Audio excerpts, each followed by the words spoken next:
over Vera. He reminded himself of the experience he'd acquired while clerking for his father's auction company, not to mention his expertise at setting up the sale barn's computer and record-keeping system. He'd rehearsed all the positive-sounding reasons he was ready to come to work for Kraybill at Promise Lodge, 3 hours away from his family in Coldstream. After smoothing his shirt beneath his suspenders and putting on his best smile, Isaac stepped forward with his hand extended. "Mr. Kraybill? Is this a good time to talk?" he asked enthusiastically. "I'm Isaac Chupp, and we spoke over the phone." "Isaac, happy to meet you, young man," the steely-haired storekeeper said as they pumped hands.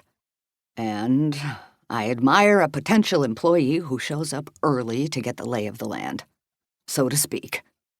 Let's step back to my office. This young woman coming to run the cash register is Marlene Lehman." Isaac held Marlene's wide-eyed gaze, challenging her with his confident smile. "Yeah, it's me. Looking for a new life, same as you were when you sold your farm in Coldstream without telling anyone." He'd known Marlene all his life, because she and her brother had recently moved here to escape his father's narrow-mindedness, as had many of the residents of Promise Lodge. "And you'll be answering to her while I'm away for a few days, after I marry Irene Wicke," Kraybill continued jovially. "As I told you over the phone, I'm looking for—" "Is that Isaac Chupp?" a woman behind them asked loudly. "Lo and behold, it is Isaac," another woman replied.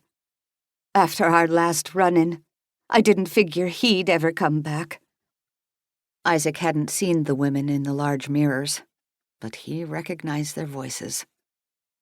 He reminded himself that he'd been invited to interview, that he had every right to be in Dale Kraybill's store.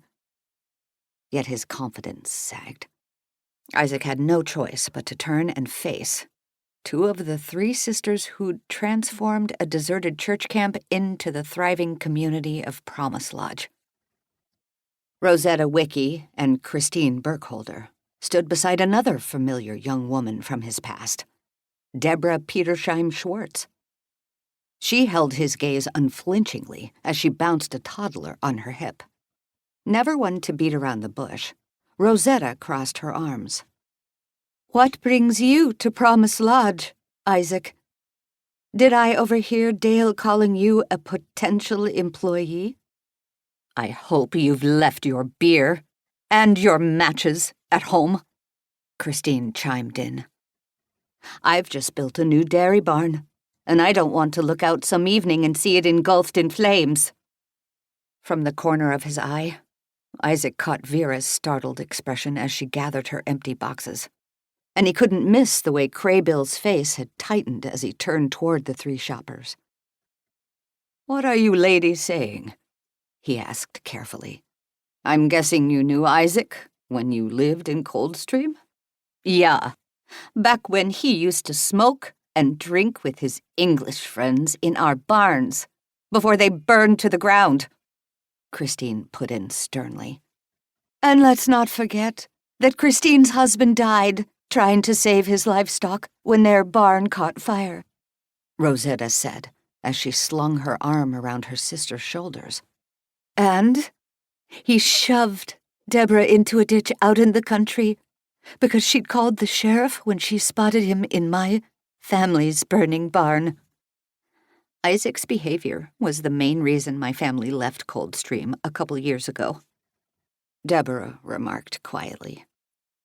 She swayed with her child, a far cry from the frightened, vulnerable teenager who'd suffered Bishop Obadiah's vengeance after she'd reported Isaac's wrongdoing.